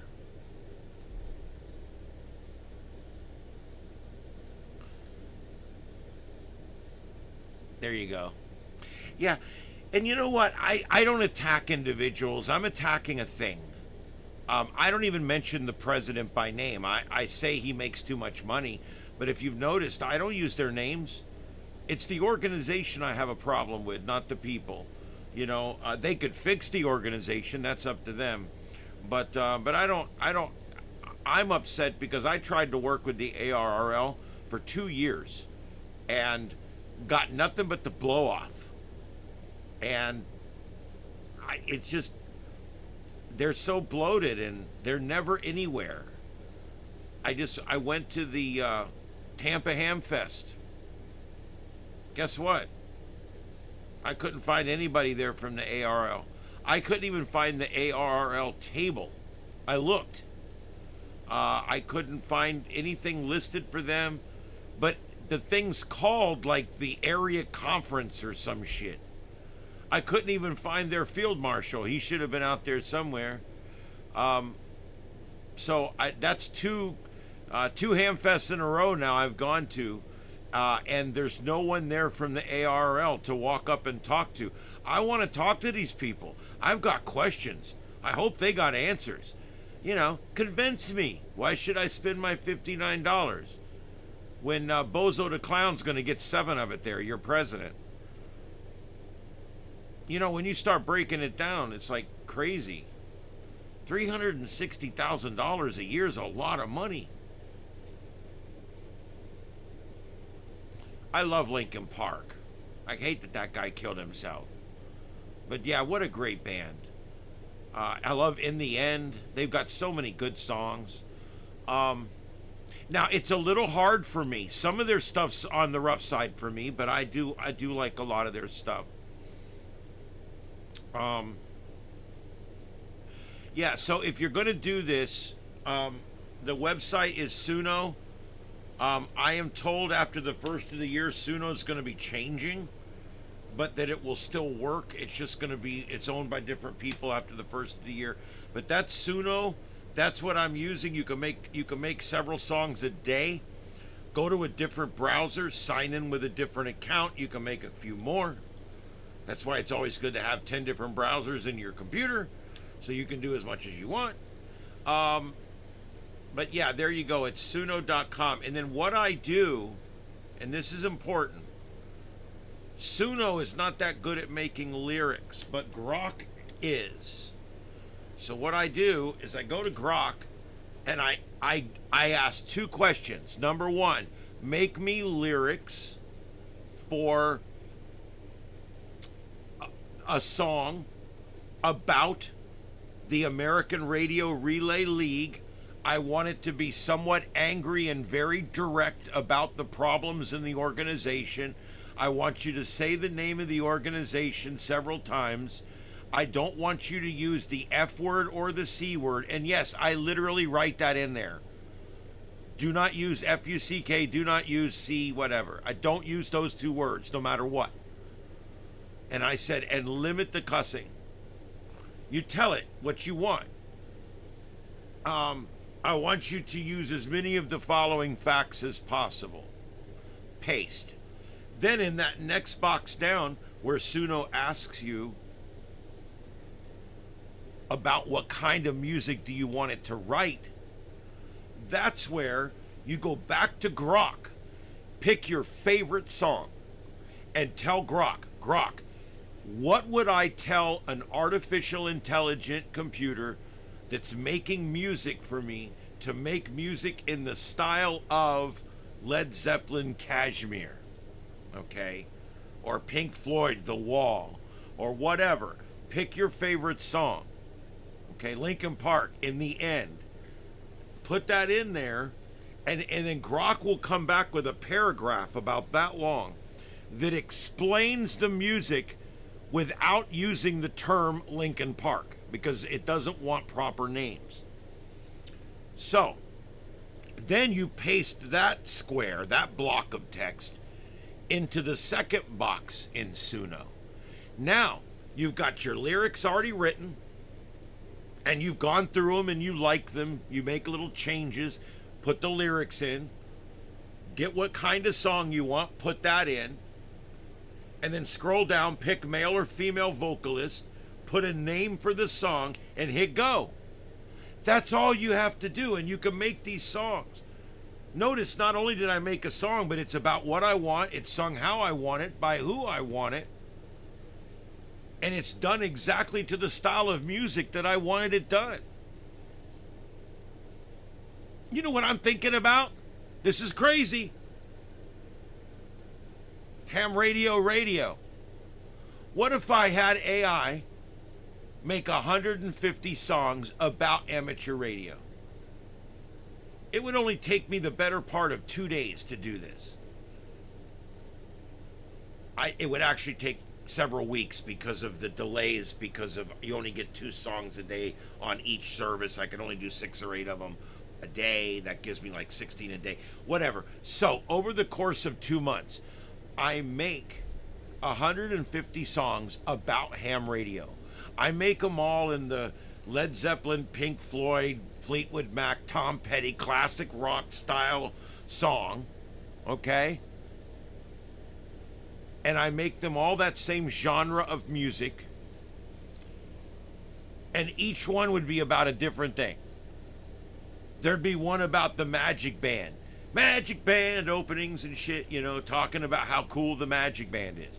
Maybe that'd have a song about how corrupt the clubs are, or maybe a song about how this is, or maybe some POTA songs. We'll have some POTA songs, you know. We'll have songs about how soda, you got to be so physically fit to do soda. I could literally have songs. A lot of them would be very positive, some of them would be direct and somewhat negative, but have a whole thing. Right then, on Starship After Dark, I host a rock channel. I literally host a rock channel. and the screen would just show you the name of the channel and the waveform and what song is playing. And it would just play in a loop every 7 hours or 12 hours or whatever. And people would go in and listen. It would be cool music, and you could listen to it. It makes great music. A song about a song about a song that's about a song. Sung in the style of a song.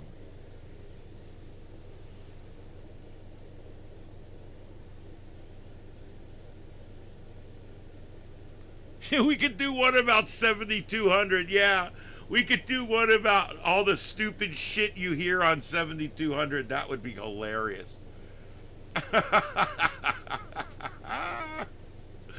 Oh, man.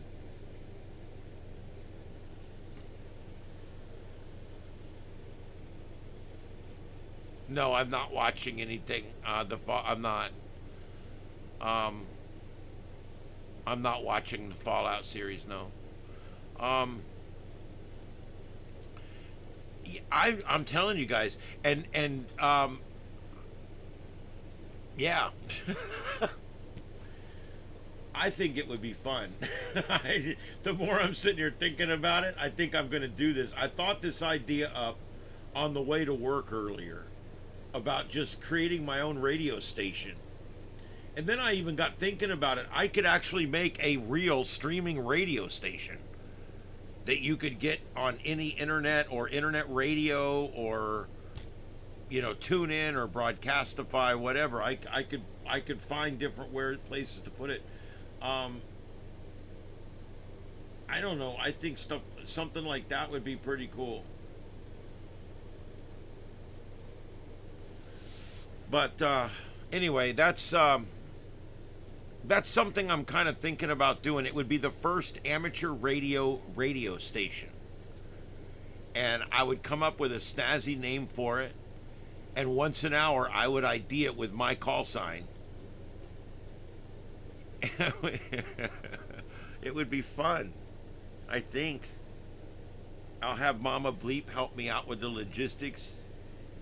Is that cool? You think we should do this? I think we should too. Yeah.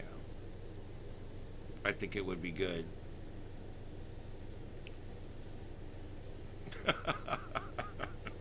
Oh man. I could, because everybody will call, did you hear this outrageousness over here? And they'll go listen to the outrageousness and help my algorithms.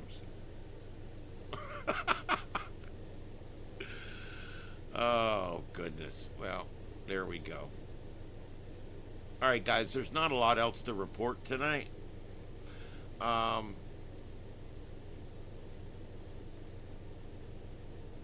Okay, wham. There you go.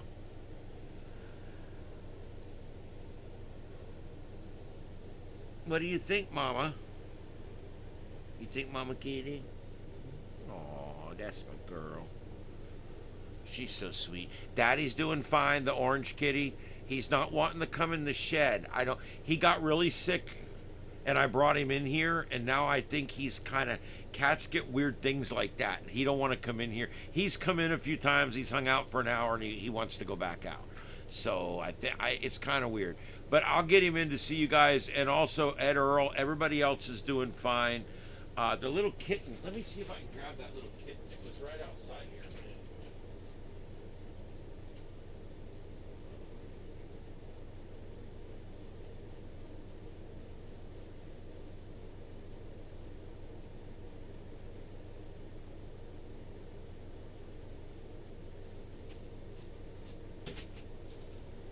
My little feral mama cat had a kitten. Look at this. Little kitten. Little baby. Little baby kitty. Isn't that the cutest thing ever? Little eye problem going on there? What's up with that eye? Got a little matted. I gotta hit that with one of my little pads. I'll get that taken care of. Poor little thing. Such a cute little cat. beautiful little kitten. I'll find a home. I've adopted several of these out in the last couple of years, so I'm going to work on this one too. The mom's feral, but I'm able to pick it up and carry it around. The mama, she's fine with me. She knows me. She's good with me. I've been feeding her for years now. I got to get a hold of her and get her fixed. What do you think, Mama? It's not yours. You didn't have it. You're fixed.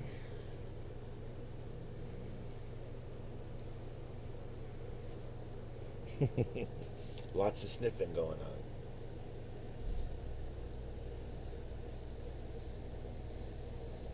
What's wrong with that little eye? My goodness, I gotta wipe that eye out. Alright, well there you go. That's the little kitten, guys. That's my little one that I'm taking care of right now. Alright, let's go. Little half Siamese, half whatever.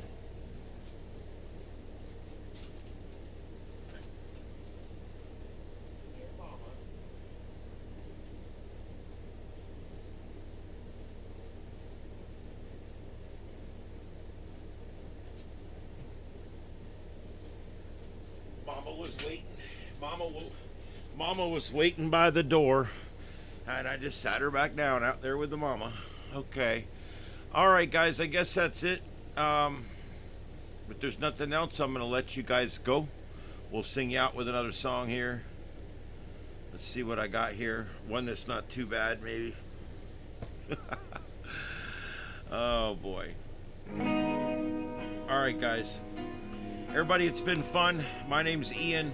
This is Starship Adventures live from my studio here in Southwest Florida. This has been the Sights and Sounds of Earth right here on Starship Adventures. I'm going to leave this on. This is another rendition of a different song with different lyrics than the one you heard earlier. I'll leave this on, and then I'll close the show out in about 10 minutes when everybody's done chatting. All right, everybody. Have a good night. We'll see you tomorrow night right back here on the Sights and Sounds of Earth on Starship Adventures. Have a good night, everybody. 7-3.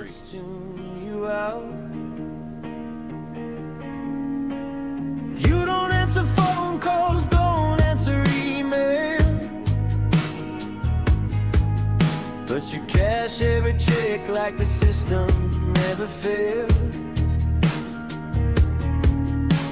Living off goodwill vibes and nostalgia glue. Do something, anything, so they cling to you. You built a maze to keep us out. Fees up front, hoops all around. New clubs drown in paperwork. Hell, gatekeepers smiling while the hobby sells itself. Hell, bloated and stale. Hell, bureaucratic fail. Less for more, dues go up. Print gets cut, still fill your cup.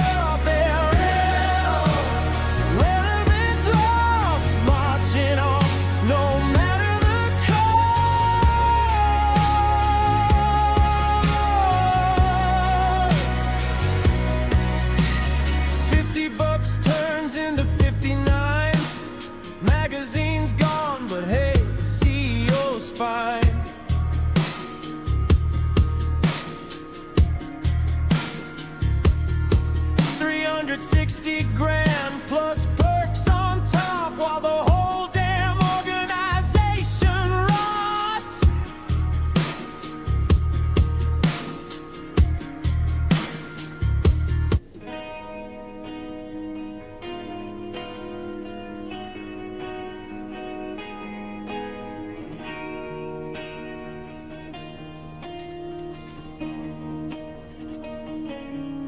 The American radio relay lead, say the name real slow. Biggest club on paper, but nobody wants to go. 15% membership, yeah, that's your crown. Claiming to speak for hams while the rest tune you out.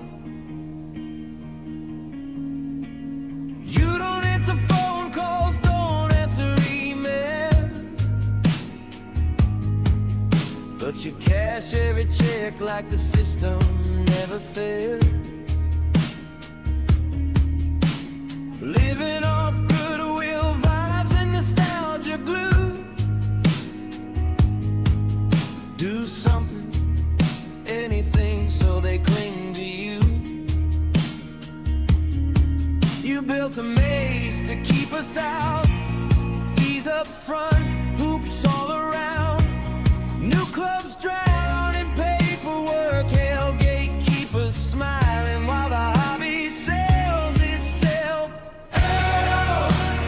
Bloated and stale, bureaucratic foul, less for more, dues go up, drink gets cut, still fill your cup.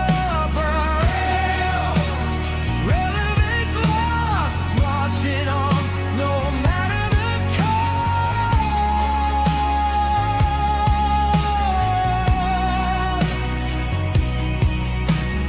50 bucks turns into 59. Magazine's gone, but hey, CEO's fine.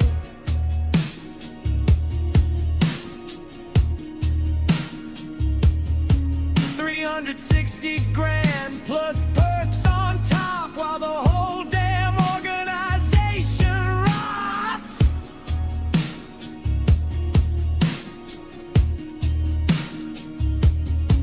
%50 to salaries, benefits too.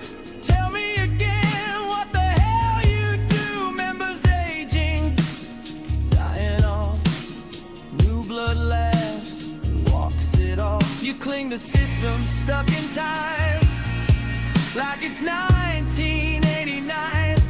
National traffic system gathering dust, logbook of the world nobody trusts. Stuck in the past, fading fast, less for more, dues go up, relevation, you never show up. You miss the mark again, right from the start.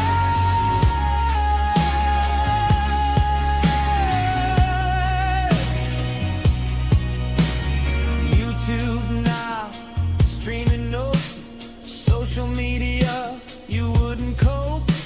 The digital world passed you by while you polished plaques and wondered why the hobby moved. You stayed behind, still shocked no one's standing in line.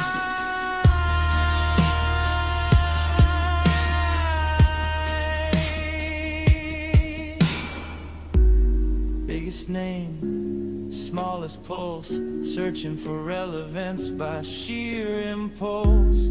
Floundering forward, pretending it's fine, a slow motion collapse in committee time.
The American Radio Relay League. Say the name real slow. Biggest club on paper, but nobody wants to go. 15% membership, yeah, that's your crown. Claiming to speak for hams while the rest tune you out. Yeah.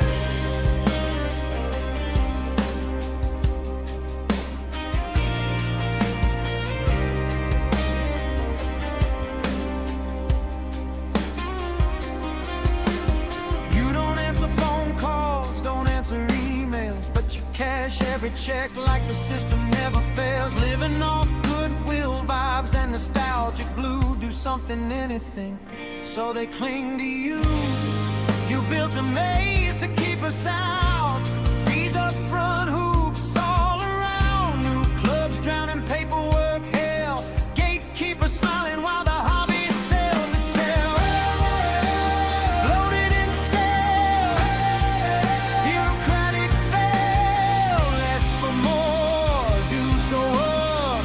Print gets cut. Still fill your cup. Relevance lost. Marching on no matter the cost.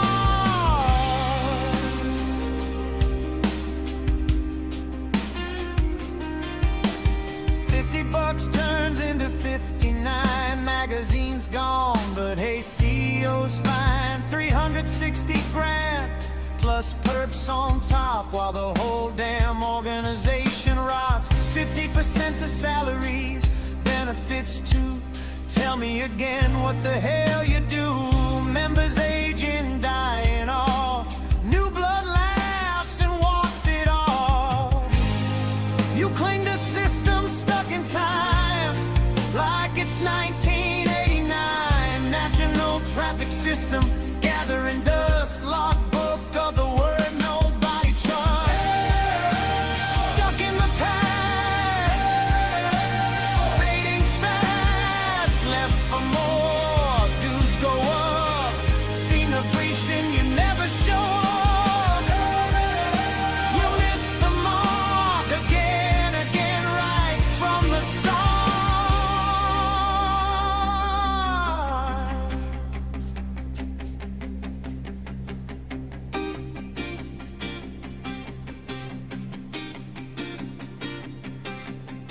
YouTube not, streaming nope.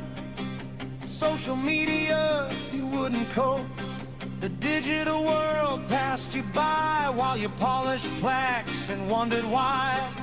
The hobby moved, you stayed behind. Still shocked, no one standing in line.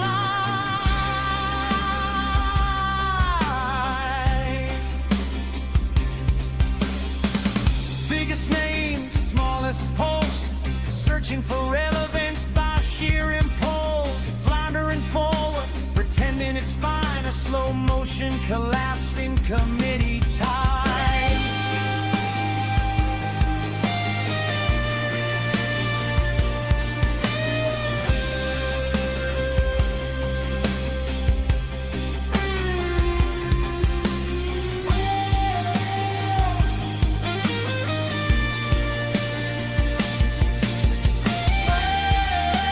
American Radio Relay League, too big to fail. You're too weak to lead.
Largest ham club in the nation, that's the lie they sell.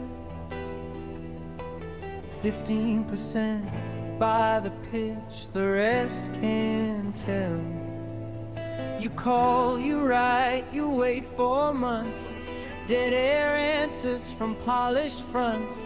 Bluted suits in carpeted rooms, living off dues and yesterday's fumes. They preach community, cash the checks, then vanish like ghosts when you ask what's next.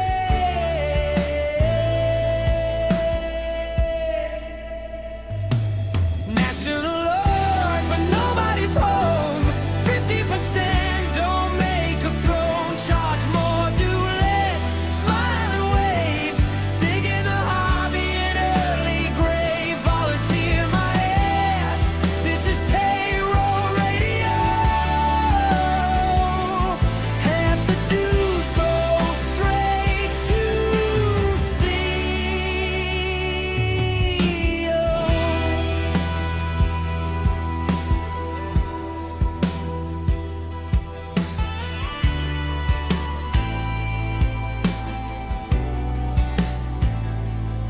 360 grand for the man up top.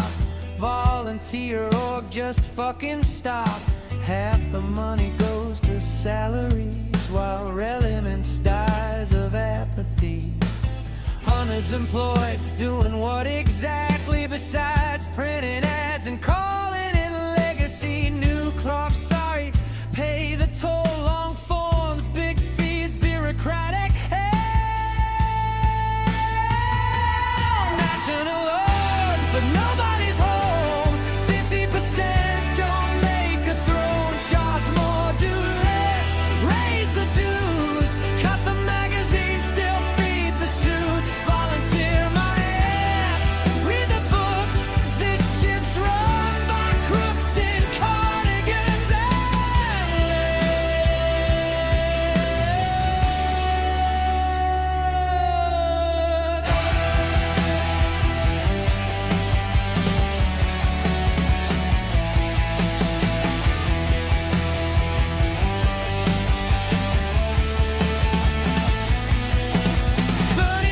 licenses every year, 3,000 join, then disappear. 600 stick it out till year 2, 600 more die.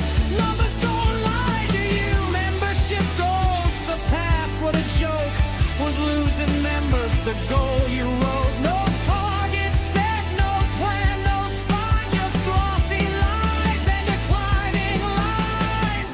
Captain says 49's a steal. Says it's straight-faced, says it's real. While the deck is flooding, alarms all scream. He's steering proud toward the iceberg gleam.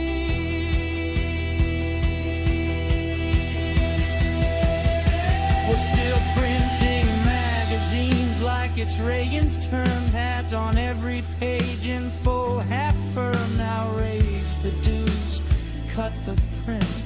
The same old scam, different 10, 59 bucks a month for ads and dust. No ID card, just please trust us. Living in the past, afraid of the net. Social media ghost town, no regret.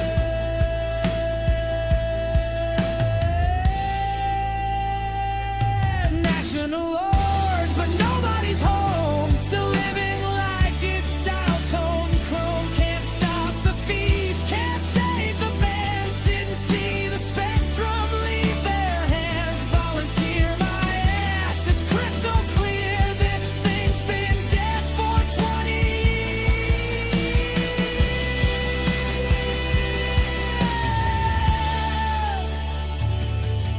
years. Used to fight for the hobby, fight for the air. Now Hayway wins, they just shrug and stare.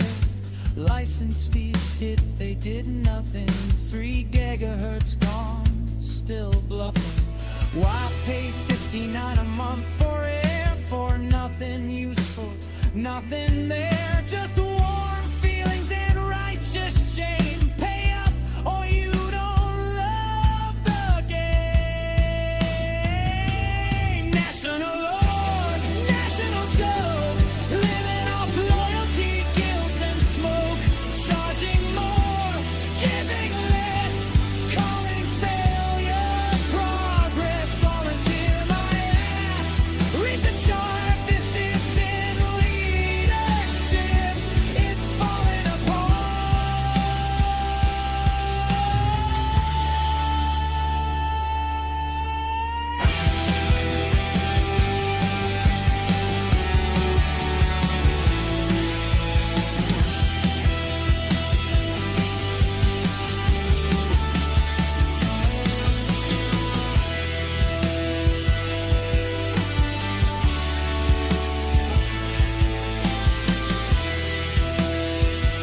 Largest ham club in the nation, that's the lie they sell.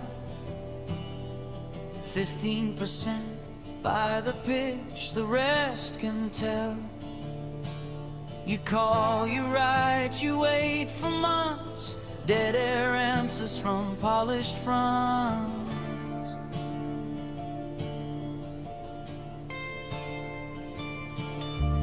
Booted suits and carpeted rooms, living off dues and yesterday's fumes. They preach community, cash the checks, then vanish like ghosts when you ask what's next.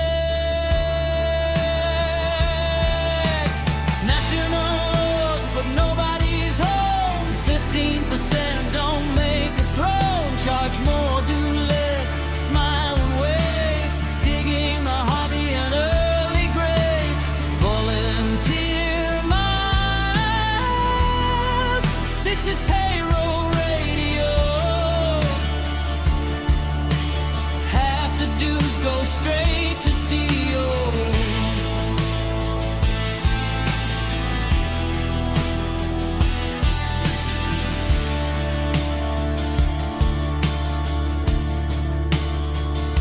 360 grand for the man up top.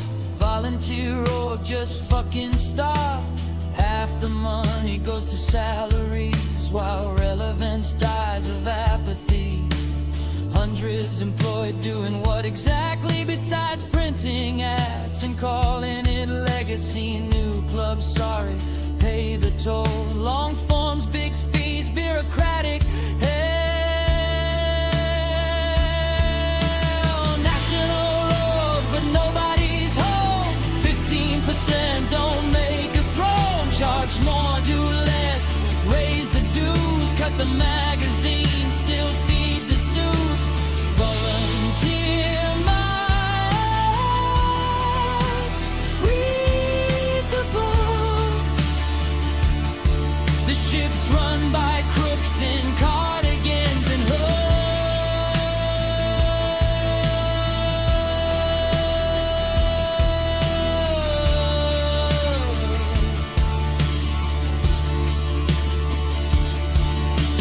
30,000 licenses every year, 3,000 join then disappear. 600 stick it out till year 2, 600 more die.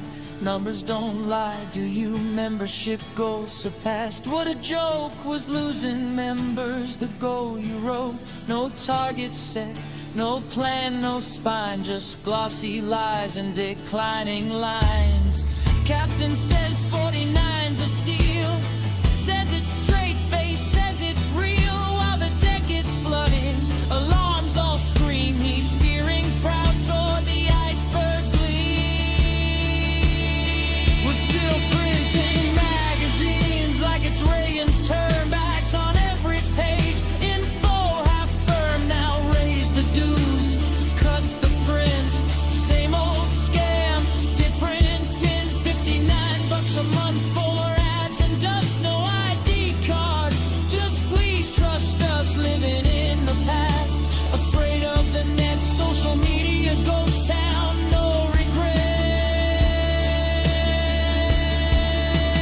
National road, but nobody's home, still living like it's dial tone chrome. Can't stop the fees, can't save the bands, didn't see the spectrum leave their hands.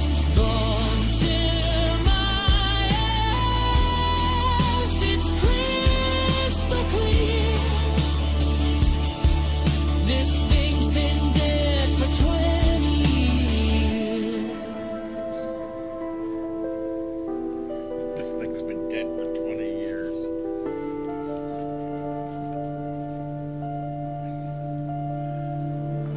Used to fight for the hobby, fight for the air. Now hail winds, they just shrug and stare. License fees hit, they did nothing. Three gaga